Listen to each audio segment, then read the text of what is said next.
Assalamualaikum warahmatullahi wabarakatuh. Alhamdulillahirabbil alamin wa bihi nasta'inu ala umuri dunya waddin. Wassalatu wassalamu ala asyrofil anbiya'i wa imamil mursalin. Sayyidina wa habibina wa maulana Muhammadin rabbi syrahli sadri wa yassirli amri wahlul 'uqdatam min lisani yafqahu qawli amma ba'd.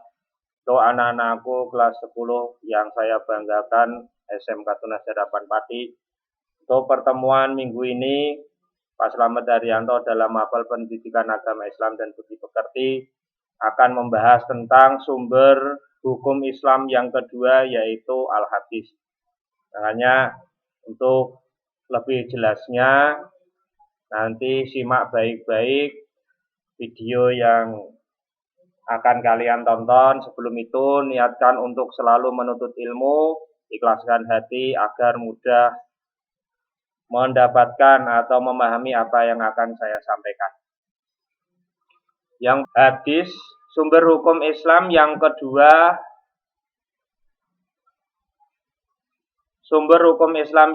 yaitu adalah al-hadis atau hadis. Hadis secara harfiah berarti perkataan atau percakapan. Dalam terminologi Islam, atau istilah hadis berarti melaporkan atau mencatat sebuah pernyataan dan tingkah laku dari Nabi Muhammad Shallallahu Alaihi Wasallam. Sedangkan hadis menurut istilah ulama ahli hadis adalah segala sesuatu yang bersumber dari Nabi Muhammad Shallallahu Alaihi Wasallam berupa perkataan, perbuatan atau persetujuannya terhadap perkataan atau perbuatan para sahabatnya yang ditujukan sebagai syariat bagi umat Islam ini.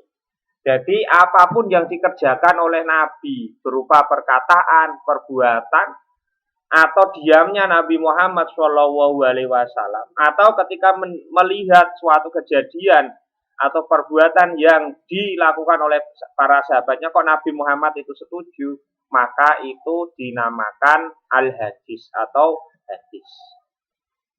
Di dalam hadis itu terdiri dari 3 macam bagian, yaitu sanad, matan, dan rawi. Sanad ialah rantai penutur atau perawi atau periwayat hadis.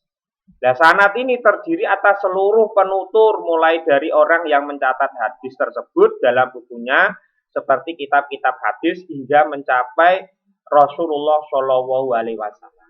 Nah, sanad ini sendiri fungsinya memberikan gambaran keaslian suatu riwayat. Jadi hadis ini bisa dikatakan hadis sahih atau hadis ini benar-benar asli perkataan atau perbuatan atau persetujuan Nabi Muhammad SAW dilihat dari sanadnya. Jadi sanad ini itu sampai ke Rasulullah tidak. Jadi orang yang mengatakan A ini pasti memiliki guru yang mengatakan A juga sampai Rasulullah yang mengatakan A. So, yang berikutnya ini adalah macam-macam dari rawi.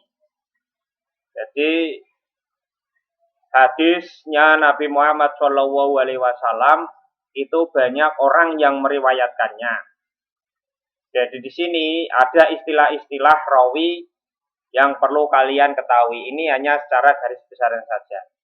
Yang pertama adalah muttafaq alaih. Muttafaq alaih itu artinya disepakati atasnya, yaitu hadis yang diriwayatkan oleh Imam Bukhari dan Imam Muslim dari sumber sahabat yang sama, yang dikenal di dalam istilah para ahli hadis dengan hadis Bukhari dan hadis Muslim.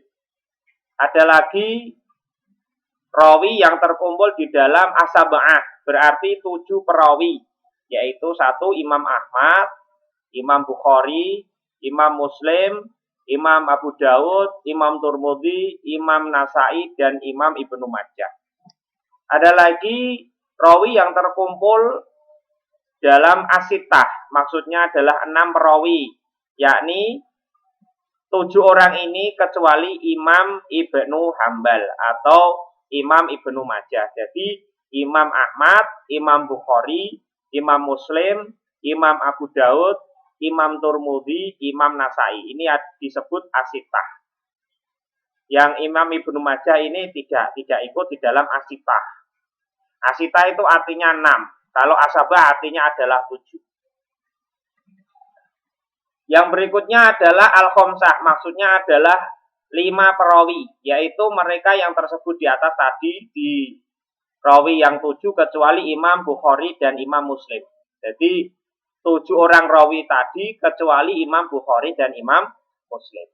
Yang berikutnya adalah al-arba'ah, maksudnya 4 perawi, yaitu 7 orang rawi di atas selain Imam Ahmad, Imam Bukhari dan Imam Muslim. Ada lagi as-salasah, yakni 3 perawi, yaitu mereka yang tersebut di atas 7 orang rawi kecuali Imam Ahmad, Imam Bukhari, Imam Muslim dan Imam Ibnu Majah.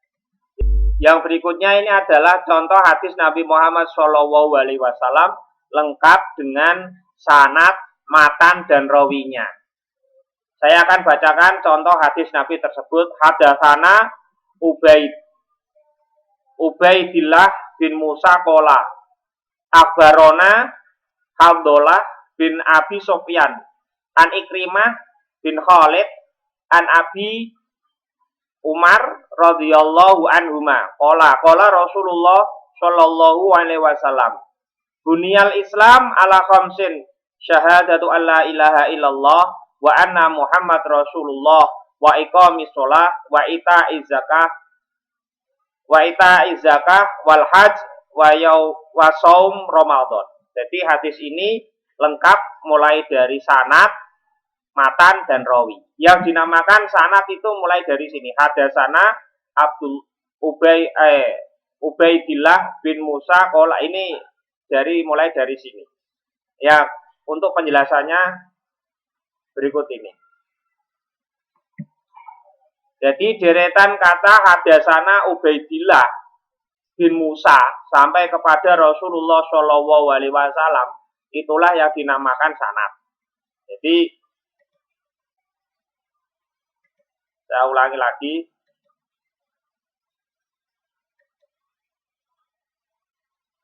Nah, ini adalah sanad.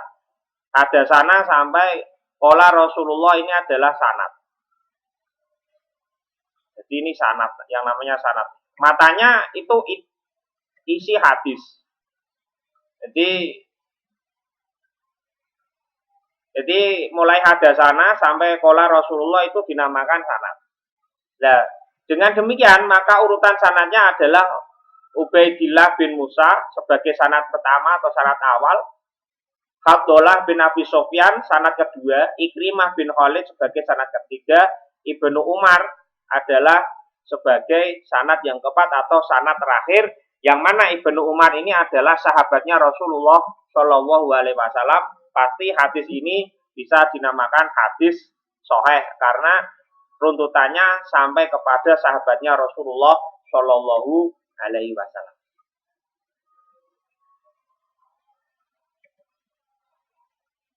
Sedangkan deretan kata mulai dari bunyal Islam sampai kepada wasom Ramadan itu yang dinamakan matan. Jadi matan itu adalah redaksi dari hadis tersebut.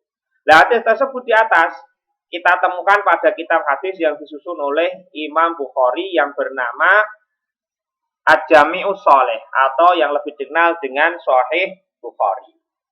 Hadis tersebut telah diriwayatkan oleh beberapa orang rawi, ya ini Ibnu Umar radhiyallahu an, rawi pertama, Ikrimah, Abdullah bin Abi Sufyan, Ubaidullah bin Musa, dan terakhir adalah Imam Bukhari sebagai rawi kelima atau rawi terakhir. Nah, hadis menurut sifatnya mempunyai klasifikasi sebagai berikut, yaitu yang pertama hadis sahih, yaitu hadis yang diriwayatkan oleh rawi yang adil, sempurna ingatannya, sanadnya tersambung kepada Rasulullah Shallallahu Alaihi Wasallam, tidak berilah atau tidak ada pertentangan dan tidak janggal. Dan ilah itu yang dimaksudkan di sini adalah suatu penyakit yang samar-samar yang dapat menodai keaslian suatu hadis. Jadi tidak ada pertentangan di sini. Jadi kadang ada hadis yang tidak sambung dengan Rasulullah Shallallahu Alaihi Wasallam, berarti hadis itu memiliki ilah atau memiliki sesuatu hal yang istilahnya meragukan untuk hadis sahih. Yang kedua adalah hadis makbul, adalah hadis-hadis yang mempunyai sifat-sifat yang dapat diterima sebagai hujjah. Yang termasuk hadis makbul adalah hadis sahih dan hadis hasan. Hadis hasan adalah hadis yang diriwayatkan oleh rawi yang adil tapi tidak begitu kuat ingatannya atau hafalannya, bersambung sanadnya kepada Rasulullah dan tidak terdapat ilah dan kejanggalan pada matanya. Hadis hasan termasuk hadis yang makbul, biasanya dibuat hujjah untuk suatu hal yang tidak terlalu berat atau tidak terlalu penting. Ada lagi yang namanya hadis dhaif, adalah hadis yang kehilangan satu syarat atau lebih syarat-syarat hadis sahih atau hadis hasan.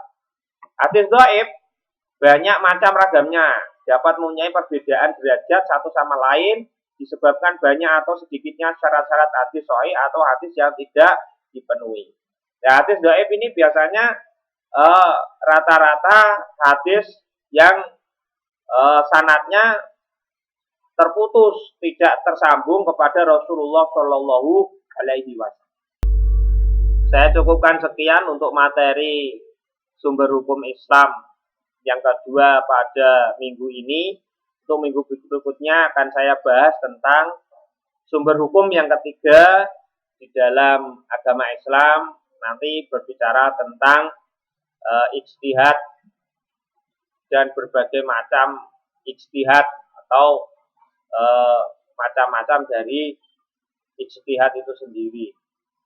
Semoga apa yang saya sampaikan untuk pertemuan ini memberi manfaat meskipun tidak sedetail yang saya bahas ketika pertemuan langsung. Mudah-mudahan video daring ini dapat memberikan sedikit wawasan kepada para anak-anakku kelas 10 SMK Tunas Harapan Pati. Akhirnya, billahi taufik walhidayah, sumarida walinayah.